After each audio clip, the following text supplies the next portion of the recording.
como que você chegou nesse projeto e o que te motivou a começar a trabalhar esse desenvolvimento de liderança focado nas mulheres? Tá, bacana. Eu gosto bastante de falar sobre isso, eu já falei bastante, assim, em vários lugares que eu estive. Às vezes eu conto alguns fragmentos, vou fazer um resumo e aí a gente vai se aprofundando conforme o assunto for seguindo, né? Bom, o meu primeiro emprego foi no banco, eu trabalhei durante 7 anos, né, no banco em si. Comecei como terceirizada e depois trabalhei como efetiva.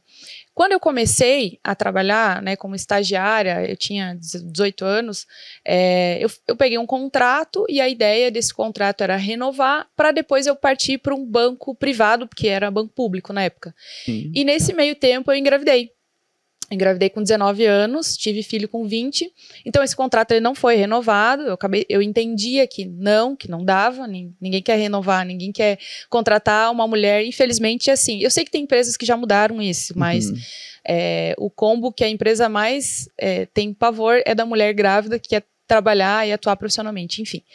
E aí, depois disso, eu já tinha uma promessa de contrato no banco privado, e depois que quando eu estava grávida, eu avisei que não iria, e depois que eu tive filho, 1 ano depois eu voltei lá, e aí comecei a trabalhar como terceirizada nesse banco, e na hora de surgir a possibilidade de efetivação, que foi quando abriram as vagas, eu fiz o teste, com bastante vantagem, porque eu já fazia faculdade, né, de administração de empresas, eu já estudava o mercado financeiro, já conhecia o sistema, porque eu trabalhava com cartão de crédito e ajudava muito na agência, então isso facilitou muito.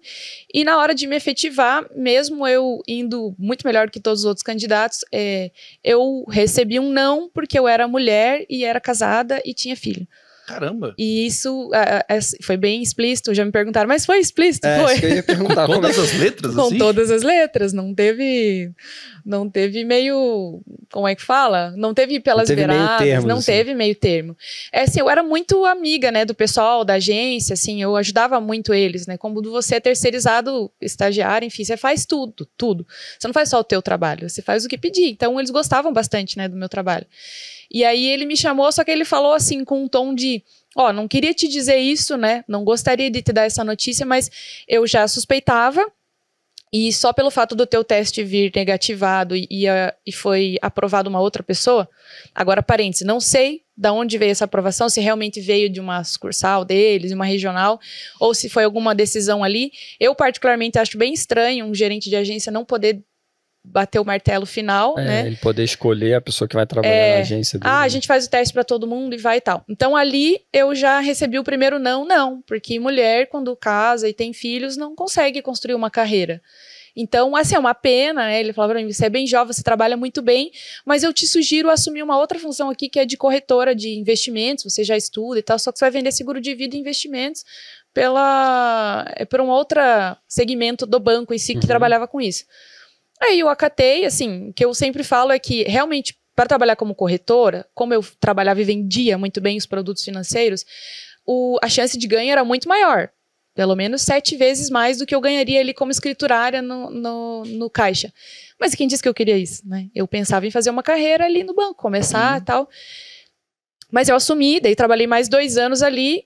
Realmente, eu ganhei 7 a 10 vezes mais do que eu ganharia, assim, foi muito bom, me ajudou, porque eu tinha recém-casado, eu tinha uma filha, eu pagava a faculdade, era particular, então isso me ajudou bastante no início, né, de um casamento e tal, mas eu ainda fiquei com aquilo na cabeça. Nesse meio tempo de investimentos, eu sofri bastante preconceito velado, um pouco não tão velado também, e vi muitas mulheres deixando de tomar decisões de investimento porque eram mulheres. Então, o que eu sempre falo que me assustava era o dinheiro era delas, recebido como herança ou como trabalho, enfim.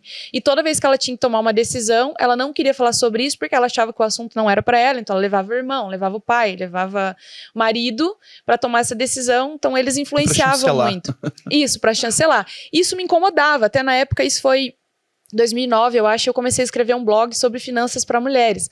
Eu até, assim, escrevia para uma coluna também de um jornal feminino da época. Eu tenho foto desse jornal que esses dias eu achei. E eu já escrevia, assim, meu pai era jornalista, ele também tinha uma revista, eu até passei a escrever uma coluna para a revista dele.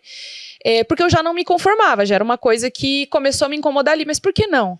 Por que a mulher não pode? Da onde que surgiu isso que se a mulher tiver filho, ela não pode? Enfim. Mas mesmo assim, eu queria chegar numa posição, pelo menos de gerente de contas, que era o que ele falou que não aconteceria. E eu acabei sendo contratado por um outro banco, que eu sempre falo, e eu era muito fã, assim, que era o HSBC, que nós nem temos mais, né? E trabalhei mais 2 anos como gerente de relacionamento ali, pessoa física. E aí ali eu já entendi que não era de fato que eu queria ficar vendendo produto financeiro, já tinha tomado a decisão de trabalhar com desenvolvimento pessoal para investimentos e um projeto voltado para mulheres, que eu não sabia o que era ainda. Mas eu acabei saindo e assumi uma rede de franquias que era da família do meu ex-marido, uma rede de franquias de cosmético que que as funcionárias eram 99,9% mulheres. E que muito provavelmente tinham os mesmos desafios que eu tinha. Então, para mim, não tinha margem, porque eu era mulher, porque tinha filho pequeno, então eu tinha que trabalhar na verdade, um pouco mais, e sempre batia as metas acima, justamente porque o meu maior medo era que me questionassem. Se um dia eu precisasse faltar, por exemplo, que me questionasse, mas é porque tem filho. Mas eu sabia, porque é mãe. Mas isso... E assim, aonde eu trabalhava, eu não tinha esse problema, porque eu tinha uma pessoa que me ajudava, trabalhava comigo e tal, mas eu via outras mulheres que tinham essa dificuldade e sempre era uma reclamação. Então, isso foi gerando em mim uma necessidade de incentivar as mulheres a fazerem algo que eu fazia e dava certo. Obviamente que eu sei que a minha realidade é diferente, meu perfil é diferente, né?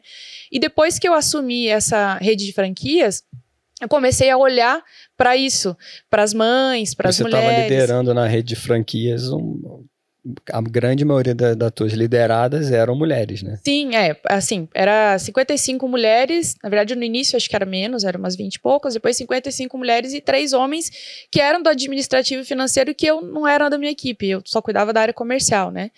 Então, aí isso me ajudou muito, porque assim, eu acabei aprendendo a trabalhar de um jeito que conseguia performar muito bem, meio que passando por cima de todas as dificuldades que a mulher tem, mas quando eu fui liderar, eu entendia que existiam essas dificuldades, então eu conseguia ajudar elas a lidar com isso.